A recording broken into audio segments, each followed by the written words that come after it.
Je tiens à vous saluer tous en cet après-midi du dimanche 26 avril pour ce rendez-vous, on va dire dans la suite de notre session du 23 février dernier. Et dans ma discussion, dans mes échanges avec Zou, on a parlé de pas mal de choses.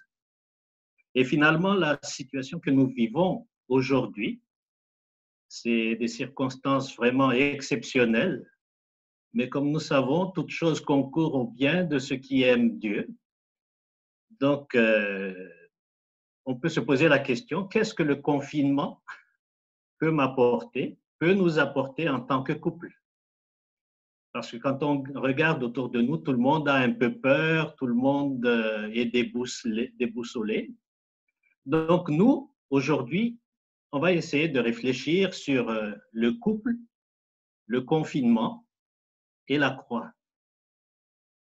J'espère que ça nous permettra à chacun de vraiment sortir affermi dans la parole de Dieu et puis que ce confinement puisse vraiment nous apporter quelque chose dans notre vie de couple. Aujourd'hui, donc, ce sera vraiment pour les couples. Plus tard, on va essayer d'élargir.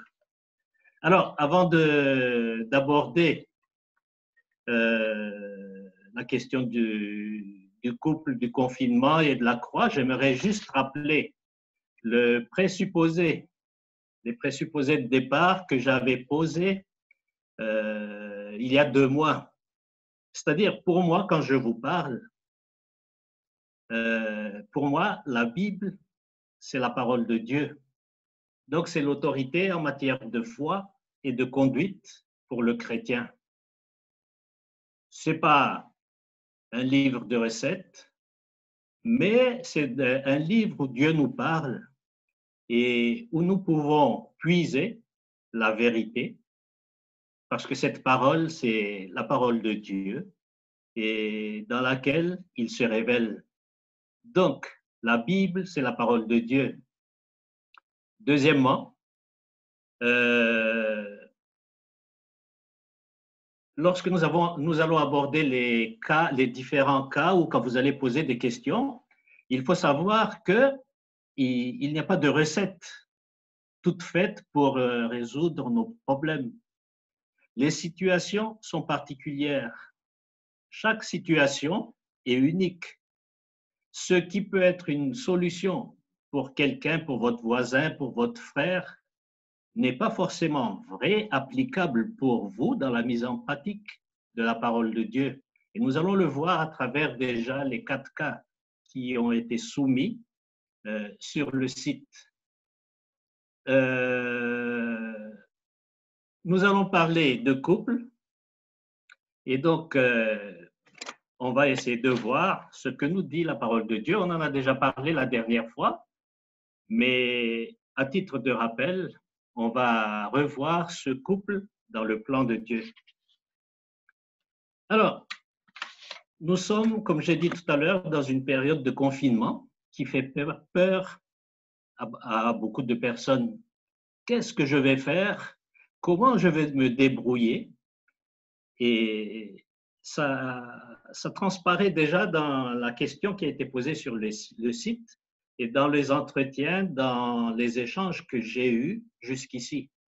Tout le monde, et j'ai l'impression que même les chrétiens, certains chrétiens n'y échappent pas, tout le monde a peur de ce confinement. Or, il faut savoir que le confinement, ce n'est pas la première fois que cela se manifeste dans notre vie. Peut-être sous cette forme, aujourd'hui, dans ce pays où nous vivons, peut-être c'est la première fois qu'il y a vraiment un vrai confinement. Mais quand on regarde dans la Bible, vous allez dans le livre de l'Exode, on peut voir déjà un confinement. Vous devez vous rappeler l'histoire d'Israël lorsque ils étaient en train de se préparer à sortir d'Égypte. Qu'est-ce qui se passe? Dieu a manifesté sa toute-puissance. Et donc, il y a eu ces 10 plaies qui se sont passées, que vous connaissez tous très bien. Et chaque fois, c'était Dieu qui voulait montrer sa toute-puissance. Et chaque fois que ces plaies se réalisaient, il faut savoir que les enfants d'Israël étaient confinés chez eux. C'est-à-dire qu'ils pouvaient voir l'action de Dieu au sein du peuple, mais aussi face à Pharaon. Donc, c'est vrai, c'est des siècles plus tôt, ça nous échappe, mais il faut savoir que la dernière nuit, quand vous lisez Exode au chapitre 12, la première nuit de Pâques, lorsque la mort est passée, le destructeur, pour prendre tous les aînés d'Égypte, que ce soit les aînés des animaux, des familles, des personnes. Quand vous lisez Exode chapitre 12, il est dit que les enfants d'Israël étaient dans leur maison. Ils n'étaient pas dehors. Ils voyaient Dieu agir pour punir le Pharaon qui s'endurcissait. Donc là, on voit bien que le confinement est quelque chose qu'on retrouve même dans la Bible, mais que nous, comme c'est la première fois, ça nous fait peur. Quand vous allez dans le livre d'Ésaïe au chapitre 26, on voit à nouveau un confinement et les termes sont clairs. Dans Ésaïe au chapitre 26, au verset 20, voici ce que dit le prophète. Va, mon peuple, entre dans ta chambre et ferme ta porte derrière toi et cache-toi. Pourquoi? Pour voir Dieu à l'œuvre à l'extérieur, qui va exercer son jugement sur les ennemis. Donc les termes sont clairs. C'est un confinement. Entre dans ta chambre, ferme ta porte derrière toi et cache-toi, c'est-à-dire ne sors pas. Ce qui veut dire que dans ces deux exemples déjà, nous voyons Dieu qui exerce sa souveraineté, son jugement, et le peuple, son peuple est appelé à regarder ces actions de Dieu. Donc, le confinement ne devrait pas nous faire peur en tant qu'enfants de Dieu. Et le confinement que j'aime bien et qui m'a inspiré depuis le début pour dire, bon, ben, ça ne devrait pas nous faire peur finalement, c'est lorsque Jésus apprend à ses disciples à prier. Quand vous allez dans Matthieu au chapitre 6 et au verset 6, il dit, il enseigne, il dit ainsi, toi donc, quand tu pries, entre dans ta chambre, ferme ta porte et prie ton Père. Donc, un enfant de Dieu qui a l'habitude de vivre dans la communion avec son Père céleste, avec son Seigneur, qui a l'habitude de se mettre de côté pour entrer dans cette relation intime avec Dieu, il ne devrait pas avoir peur du confinement. Et donc, chacun d'entre nous devrait déjà réfléchir là-dessus. Est-ce que j'ai peur du confinement? Là, déjà, ça nous fait réfléchir sur cet événement, sur le confinement.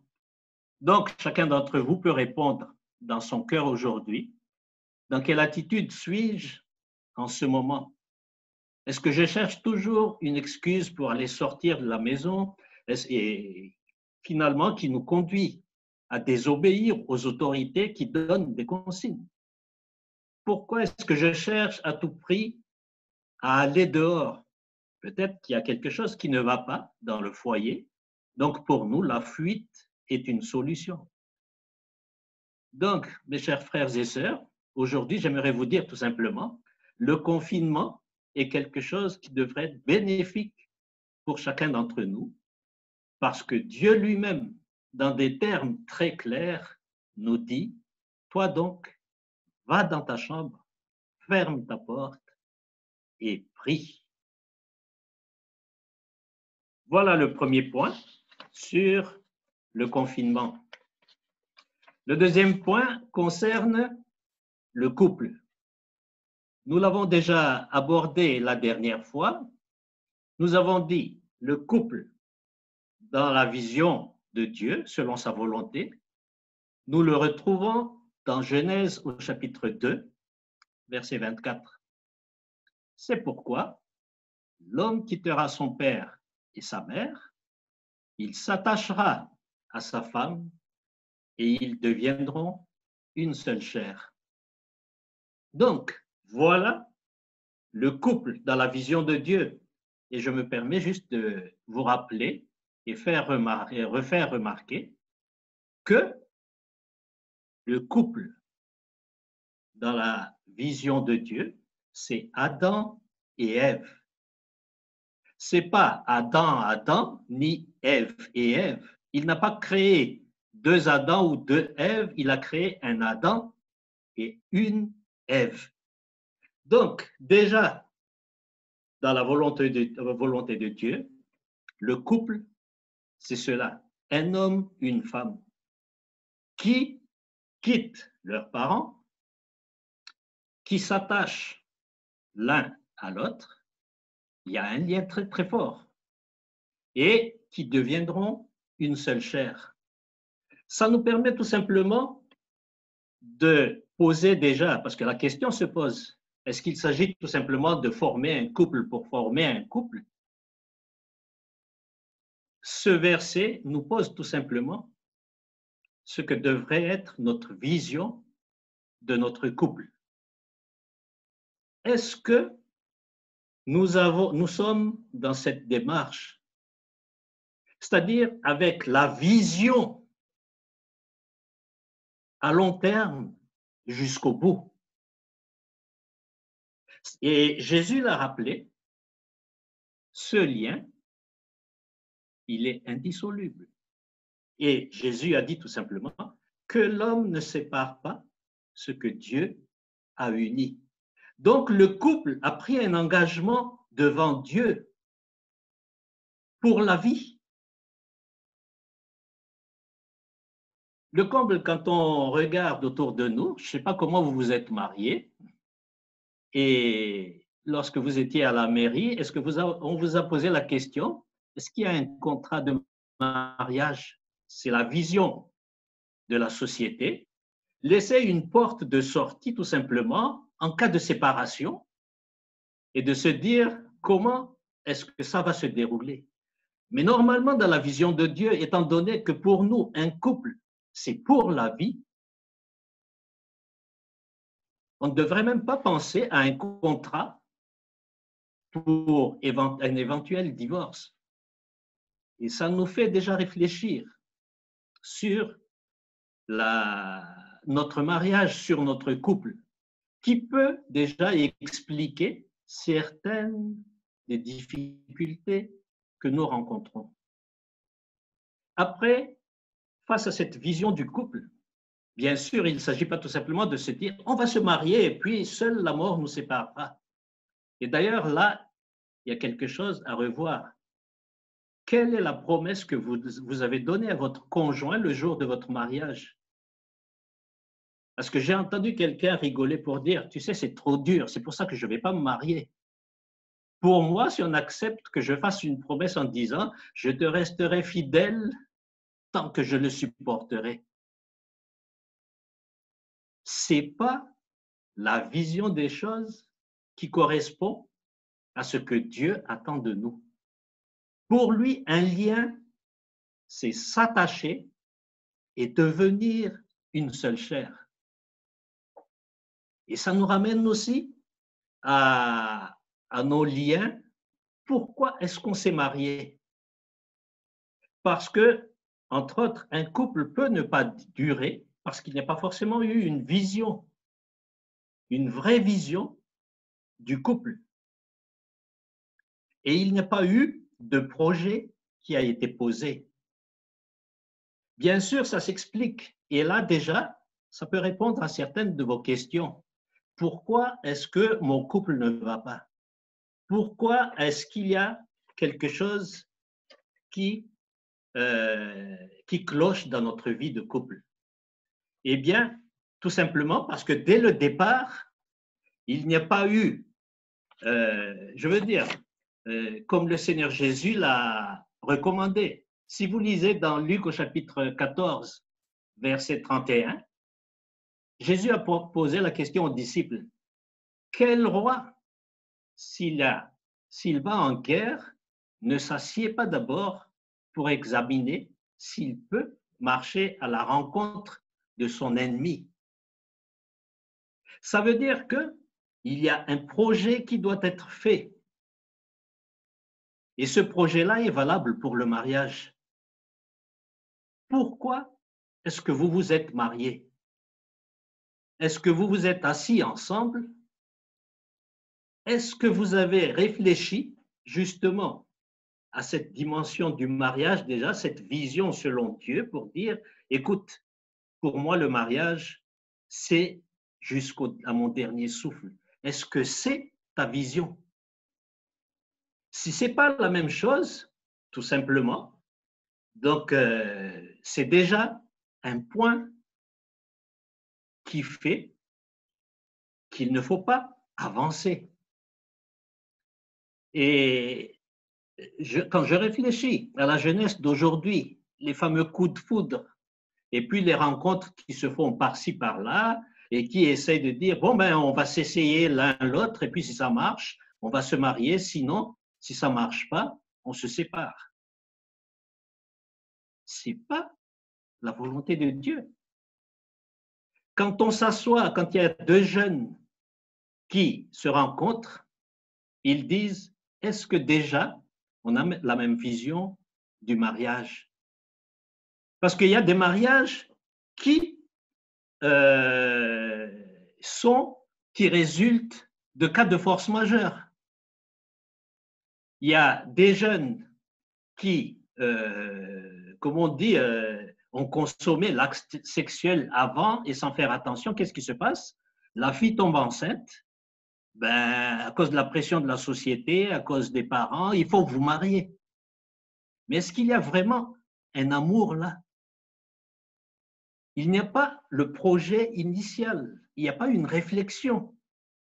Et ça peut expliquer par la suite les difficultés qu'on peut rencontrer dans le couple. Et je vous invite dès maintenant à réfléchir, si vous êtes dans des difficultés, si cette vision de Dieu du couple est votre vision en tant que couple. Et qu'ensuite les projets ont été mis sur la table et que vous avez réfléchi en disant, bah, écoute, nous allons nous marier, quelle sera la place de chacun? Est-ce que toi, femme, tu vas travailler ou tu restes à la maison? Ça fait partie du projet à mettre en place. Il y a le projet des enfants. Qu'est-ce qu'on va faire avec les enfants? Combien d'enfants on aura? Je rencontre souvent dans mon travail des couples qui aiment bien avoir beaucoup d'enfants parce qu'ils ont des moyens, ou bien je ne peux pas vivre avec juste un ou deux enfants. Pourquoi? Parce que nous étions 10 à la maison et je ne peux pas concevoir une famille avec moins de 5 ou 6 enfants. Et il faut que ce projet soit le projet du couple qui entre dans la vision initiale. Et si ça n'a pas été discuté dès le départ, vous allez voir que ça peut être source de conflit par la suite. Donc, le couple, pour que ça dure, pour que ça puisse fonctionner normalement, sans dire qu'on ne peut pas dire qu'il n'y aura pas de difficultés. Mais déjà, on met tous les facteurs chance, entre guillemets, de notre côté pour que ça réussisse. Donc, la vision du couple, quelle est votre vision du couple? Est-ce que vous avez un projet? Il faut s'asseoir. Bien sûr, il n'est pas trop tard. Maintenant, aujourd'hui, quand on regarde les cas que nous avons sur les sites que nous allons aborder tout à l'heure, on voit bien qu'il y a des étapes qui ont été sautés, qui n'ont pas été abordés. Et lorsqu'on retrouve en situation, on est désemparé. J'aime bien cette parole qui dit « L'amour rend aveugle ». Tellement on s'aime pendant les périodes de fiançailles où on s'observe, on ferme les yeux sur tout. On dit « Non, ça, on verra lorsqu'on sera dans notre foyer ». Et puis finalement, c'est vrai, l'amour rend aveugle. On ne veut pas voir les faiblesses de l'autre. On se soumet à tout. On n'aborde pas, non, je vais te donner raison là-dessus, ou je ne sais pas comment on peut réagir. Mais le mariage rend la vue. C'est lorsque vous êtes dans le foyer que les réalités, les choses se présentent réellement, que vous êtes confronté à des réalités, que vos yeux s'ouvrent. Et malheureusement, des fois, c'est assez difficile pour résoudre et faire une approche et essayer de rectifier le fonctionnement du couple. Alors, le couple, normalement donc, devrait correspondre à la volonté de Dieu. Un homme, une femme qui s'assoient ensemble, qui acceptent de vivre conformément à la volonté de Dieu, et ensuite qui mettent en place un projet.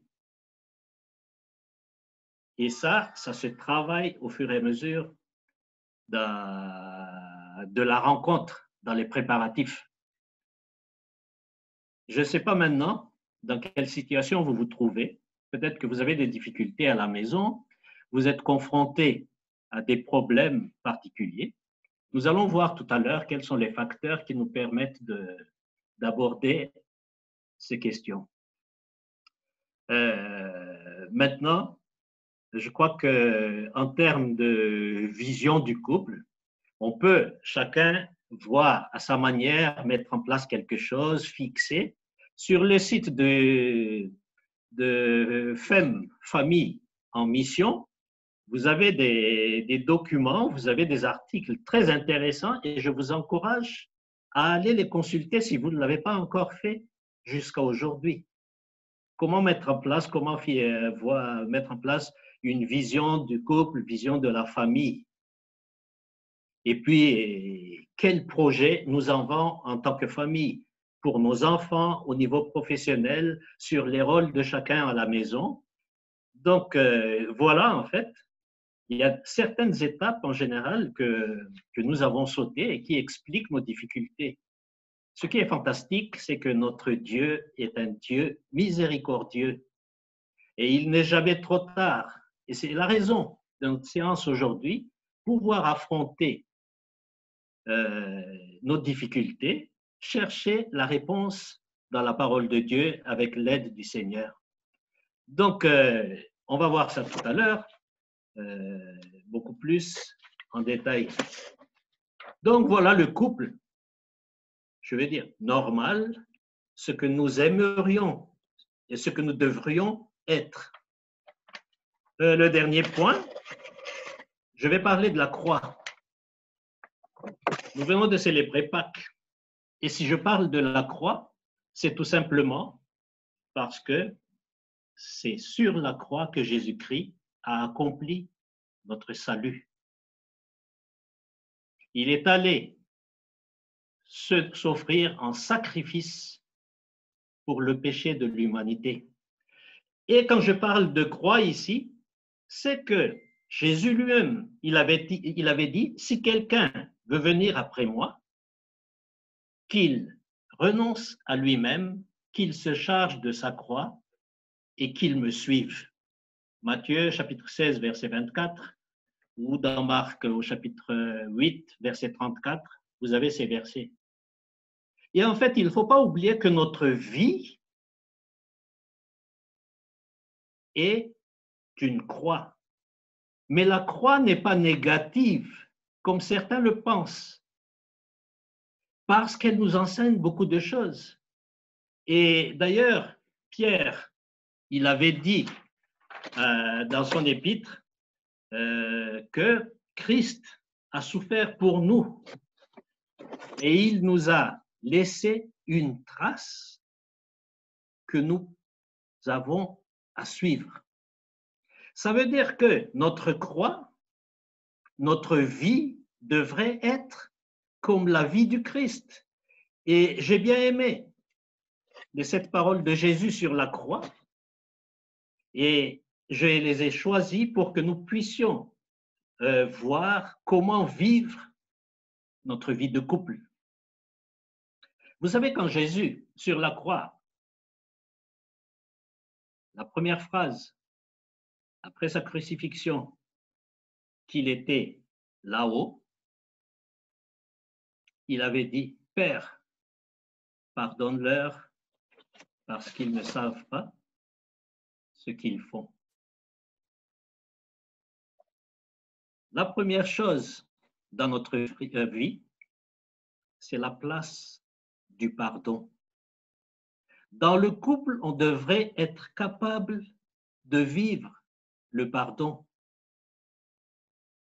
Regardez tout ce que Jésus venait de vivre dans les 24 heures précédant sa crucifixion.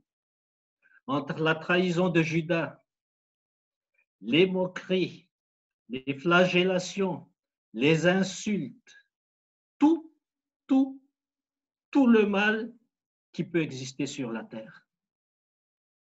Et on l'a crucifié. Et sur la croix, quand la croix était dressée, qu'il était là-haut, ce qu'il a demandé à son Père, avec qui il était encore en communion à ce moment-là, il a dit, « Père, pardonne-leur parce qu'ils ne savent ce qu'ils font. » Et la question que je vous pose, est-ce que ce que votre conjoint vous fait, ce qui vous énerve chez votre conjoint, ce que des fois vous ne supportez pas, est plus dur que ce que Jésus a enduré, qui nous amène bien souvent à garder rancune, à ne pas parler à l'autre en disant « je vais le punir d'une manière ou d'une autre ». Le 23 février, je vous ai donné l'anecdote, l'exemple du tourne-dos. Je n'ai pas parlé de ce beau morceau de viande de bœuf que beaucoup apprécient. Non, c'est bien souvent notre attitude quand nous sommes en guerre dans le couple. Au lieu d'être face à face, ou au lieu d'être sur le dos pour regarder au Seigneur, qu'est-ce qu'on fait? On tourne le dos à l'autre. C'est parce qu'il n'y a pas de pardon. Alors que la Bible nous apprend que votre colère, que le soleil ne se couche pas sur votre colère. Ça veut dire que la vie de pardon, elle devrait être, est-ce qu'on peut dire systématique ou réflexe, mais tout simplement, ça devrait être une respiration pour nous et qui ferait que notre couple fonctionne normalement. Voilà la croix, mes amis, mes frères et sœurs. Le pardon, c'est par là que Jésus a commencé.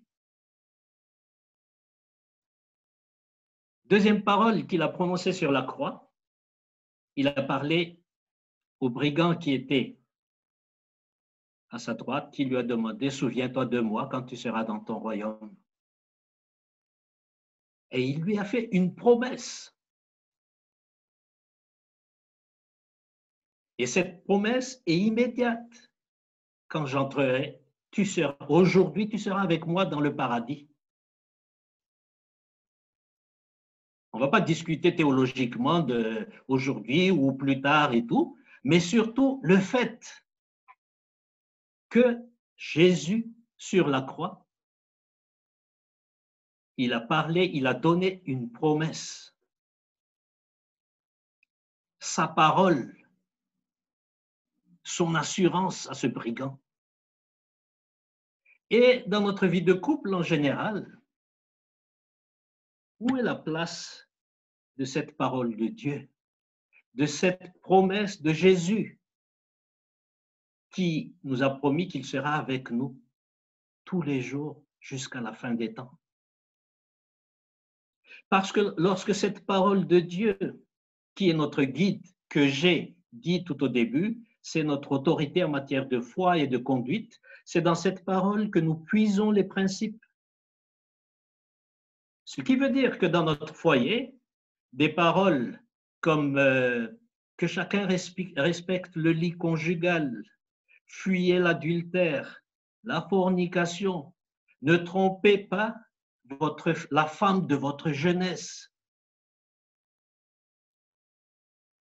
Et la promesse de s'engager, de s'attacher et d'aller jusqu'au bout, c'est tout ça, c'est ces paroles-là qui devraient être les leitmotifs dans notre vie de couple.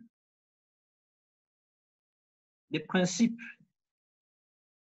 qui vous dirigent dans votre couple sont-elles les principes bibliques ou bien la sagesse humaine, certaines philosophies qui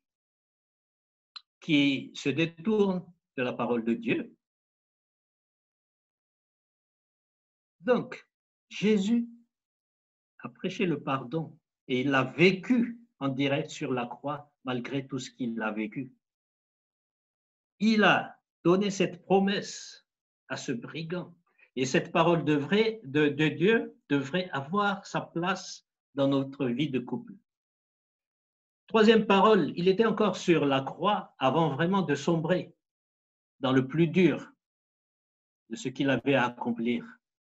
Quand il s'est tourné vers Marie en lui disant « Femme, voici ton fils ». Et il s'est tourné vers le disciple qu'il aimait, Jean, il lui a dit « Voici ta mère ». C'est très difficile pour nous des fois de comprendre qu'est-ce qu'il voulait dire. Mais lorsqu'on réfléchit à la vie de Jésus, à tout ce qu'il a enseigné durant tout son ministère, quand il a dit « Aimez-vous les uns les autres comme moi je vous ai aimé ». L'amour est le moteur. C'est déjà l'essence de Dieu. Mais l'amour devrait être le moteur de notre vie de couple. Et par extension, notre vie de famille et notre vie d'église ou autre. Donc, quel est le sentiment qui vous anime vis-à-vis de votre conjoint ou votre conjointe? C'est cette troisième parole de Jésus sur la croix qui encourage à l'amour, à la communion fraternelle. Je m'arrête là et on va en discuter après quand on va aborder les différents cas, comment ça devrait se manifester. Je vous rappelle juste ce qui était là il y a un mois avec le pasteur Ruben, qu'il vous a partagé, il vous a parlé des langages de l'amour. Amour, c'est pas seulement faire bisous, bisous, et puis c'est pas ça. Il y a plusieurs langages qui expriment. Et des fois, quand vous dites je t'aime, mais votre acte, les langages et tout ce que vous faites finalement n'expriment pas réellement cet amour. Ben, c'est ce qui fait que ça dysfonctionne dans notre couple. Donc, troisième parole de Jésus, mot d'ordre, amour. Pardon, parole de Dieu, amour.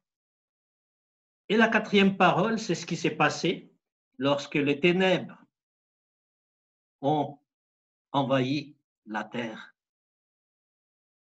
Pendant 3 heures, il n'y a pas eu de soleil. Et en fait, c'est à ce moment-là que Jésus a été déconnecté de son Père. Avec les 3 premières paroles, il était encore en communion avec son Père. Quand les ténèbres sont tombées, il a été abandonné. Pourquoi? Parce que c'est à ce moment-là qu'il a porté tout le péché du monde. Et parce qu'il a été fait péché pour nous, pour l'humanité tout entière, il a été abandonné de Dieu, qui est saint. Et alors, vous pouvez imaginer toute sa souffrance pendant 3 heures, quand votre péché, tout ce que vous êtes, il l'a porté. c'est là que l'expiation s'est déroulée. Il a porté nos péchés, nos iniquités. Et là, c'est vrai, je veux dire, exceptionnel. Nous n'arrivons pas toujours à comprendre. Mais quand on a parlé de pardon tout à l'heure et d'amour, l'expression suprême, c'est Jésus qui l'a vécu en acte, en acceptant de porter ton péché et mon péché. Et c'est important pour le couple de passer par cette mort avec Jésus, mort au péché, mort à notre chair, tout ce qui est nous, notre égoïsme. Jésus l'a porté. Et le couple, pour que ça fonctionne bien, doit passer par cet acte. Être pardonné par Dieu, être renouvelé, c'est ce qu'on appelle nouvelle naissance, mais passer par cette mort à soi, parce que Jésus est mort pour nous. Ensuite, après ces 3 heures de souffrance indescriptible, Jésus a retrouvé la communion avec son Père. Et là, il dit, j'ai soif. On peut le comprendre par rapport à toute cette souffrance. 3 heures de souffrance et vraiment apporter le péché du monde. Quand il a dit, j'ai soif. Ça devrait être aussi notre attitude à nous, cette soif. Et quand on parle, quand on fait référence à la soif dans les messages de Jésus, quand il a dit, l'eau que je lui donnerai deviendra en lui une source. Et cette source donnera la vie éternelle. Dans Jean chapitre 4, verset 14, il a parlé de cette source d'eau vive qu'il fournit. Et on revient ici à la parole, au fait que c'est Jésus qui nous abreuve dans notre vie, qui devrait nous abreuver dans notre vie de couple. Prendre exemple sur lui, laisser le péché derrière parce que ça a été crucifié sur la croix et que je suis passé par la croix, et ainsi j'ai soif. Et lorsque Dieu m'abreuve, du coup, il y a une source d'eau vive qui coule en moi. Jésus, il a dit, toujours dans Jean au chapitre 6, verset 35, « Celui qui croit en moi n'aura jamais soif. » Ça veut dire que c'est lui qui l'abreuve et qui répond à toutes ses aspirations. Et lorsque cela correspond à cette source d'eau vive, du coup, le couple fonctionne normalement. Donc, j'ai soif. 6e parole, il a pu dire, tout est accompli. Ça veut dire que, en fait, il peut faire son rapport à son Père. Voilà, j'ai accompli ce que tu m'as demandé de faire. Je les ai aimés, j'ai porté leurs péchés, j'étais en sacrifice, donc mission accomplie. Et dans notre vie de tous les jours, dans notre vie de couple, ça devrait nous conduire tout simplement, de temps en temps, à faire une introspection, une rétrospection aussi, et analyser, prendre le temps de se dire, où est-ce que nous en sommes, chéris? Par rapport à notre projet initial, est-ce qu'il y a des choses qu'on doit réajuster? Ceux qui travaillent dans l'économie, quand on parle de démarche de projet, ce n'est pas tout simplement dire on va faire ceci et c'est tout. Non. La démarche de projet, on s'assoit, on met en place, on initie, il y a des étapes intermédiaires où on fait un bilan, où on réajuste, ainsi de suite. Et ça devrait être comme ça, notre vie de couple. Est-ce qu'on prend le temps de le faire? Ou on se dit tout simplement, j'attendrai la mort et puis j'aurai la vie que j'aurai, c'est tout. Eh bien, Jésus, s'il a pu dire à son Père, tout est accompli, c'est parce qu'il a obéi à ce que son Père lui a demandé de faire. Vous vous rappelez à Gethsémani, où il a transpiré, où il a demandé au Père, tellement la souffrance était dure. Et en plus, lorsqu'il a prié à Gethsémani, il a vu ce qui allait arriver entre la trahison de Judas, toute la souffrance qu'il allait endurer avec Pilate, avec les sacrificateurs, avec tout le monde. C'était tellement dur. Et Jésus, l'homme, à ce moment-là, il a dit, Père, est-ce qu'il est possible que je ne boive pas cette coupe? Donc, à un certain moment, l'homme, il était là, il a transpiré. Et là, il y a les anges qui étaient venus l'encourager. Mais Jésus, il a dit, mais ce n'est pas ma volonté, mais que ce soit ta volonté qui soit faite. Et donc, s'il a pu dire tout est accompli, c'est qu'il était dans l'obéissance au Père, selon le plan établi. Et dans notre couple, je crois que de temps en temps, nous avons aussi cette démarche à faire et un bilan périodique, ce qui suppose tout simplement de s'asseoir ensemble, de discuter dans le couple. La force de Jésus, c'est qu'il était tout le temps en communion avec son Père, sauf lors de la 4e parole, quand les ténèbres ont envahi la terre. Et cette communication devrait être aussi un leitmotiv pour nous dans notre vie de couple. Est-ce que nous échangeons? Est-ce que nous avons vraiment un temps pour discuter, pour échanger? Et la dernière parole de Jésus dit, Père, entre tes mains, je remets mon esprit. Ça veut dire qu'il accepte d'aller mourir. Il a accompli sa mission. Et en fait, c'est encore une fois de plus cette communion entre le Père et le Fils qui a été retrouvée. Il sait que son Père va le ressusciter. Face à la mort, il n'a pas eu peur. Il a confiance aux promesses de son Père qui allait le ressusciter. Et cette confiance est très, très, très importante. Est-ce que tu as confiance en ton mari? Est-ce que tu as confiance à ta femme? Voilà, mes chers amis, la croix qui devrait être la vie du couple. Voilà comment je le conçois et comment nous, on essaie de le vivre.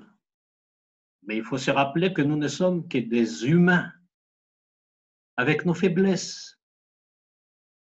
Mais avec l'aide de Jésus, le couple que nous sommes peut traverser ce temps de confinement en vivant à la croix. Je m'arrête là pour l'exposer et je me tiens à votre disposition pour les différentes questions. Il y a les cas qui ont été énumérés